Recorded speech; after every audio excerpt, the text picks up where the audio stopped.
Hello everyone, welcome to my YouTube channel Disha Classes. Today we will learn basics of matrix, that is definition of matrix, rows and columns.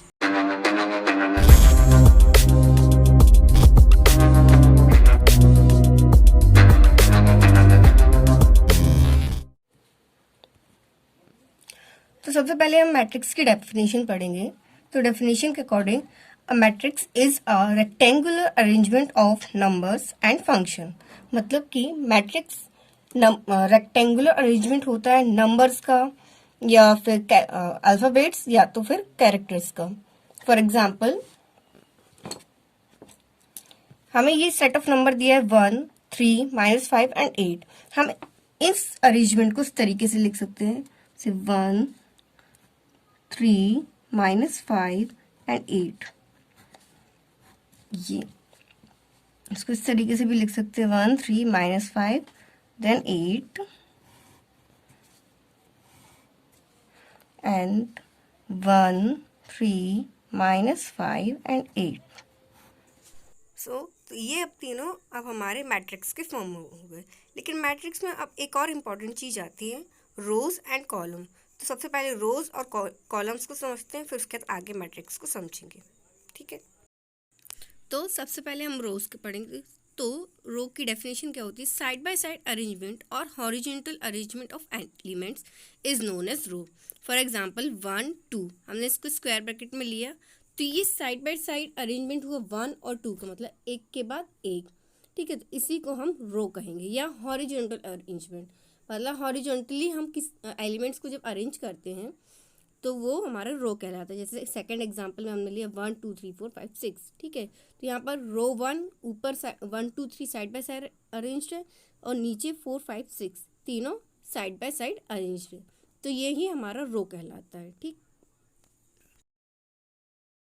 तो अब इसी तरीके से vertical arrangement of elements को हम column कहते हैं। मतलब जब हम वर्टिकली एलिमेंट्स को जमाते हैं तो वो हमारा कॉलम कहलाता है। फॉर एग्जांपल जब हम बुक को एक के ऊपर एक के ऊपर रखते जाते हैं तो वो हमारा कॉलम का फॉर्मेशन होता है। जैसे जैसे हमने एग्जांपल लिया 1, 2, ठीक है, मैट्रिसेस, तो यहाँ पर भी हमारा कॉलम फॉर्म हुआ है।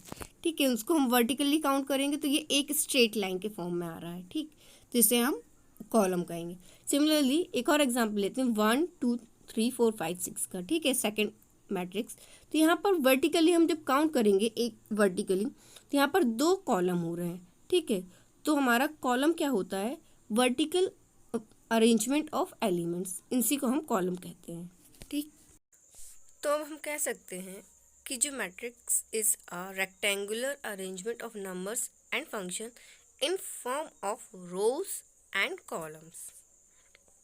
मतलब इन अनदर वर्ड्स हम इसे डिफाइन कर सकते हैं इस तरीके से कि rectangular arrangement of rows and columns is also known as matrix. तो अब जैसे कि यहाँ एग्जाम्पल पे दिया है, जो हमने फर्स्ट सेट ऑफ नंबर्स लिए थे उस पर कितनी, एक रो और 4 कॉलम है। ठीक है, और सेकंड में हमारा 4 रोज एंड 1 कॉलम है। सिमिलरली थर्ड मैट्रिक्स हमारे 2 रो एंड 2 कॉलम है। तो ये हमारे स्क्वायर मैट्रिक्स के एग्जाम्पल्स हैं। अब इस पे अब लेकिन कंडीशन क्या होती है मैट्रिक्स के लिए? Each row and each column should have equal number of elements। ठीक है, अब इसे समझते हैं कैसे।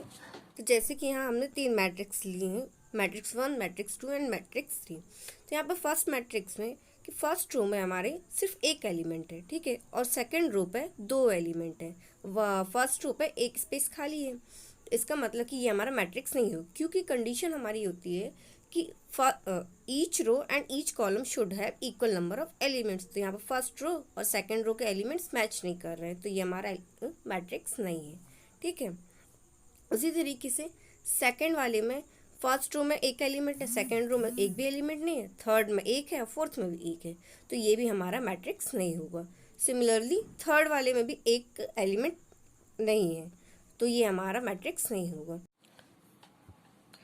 सो each row and each column should have equal number of elements. जैसे कि यहाँ पर दिया है 1 2 3 4, तो यहाँ रो 1 पे कितने एलिमेंट्स? 2 एलिमेंट्स, ठीक है।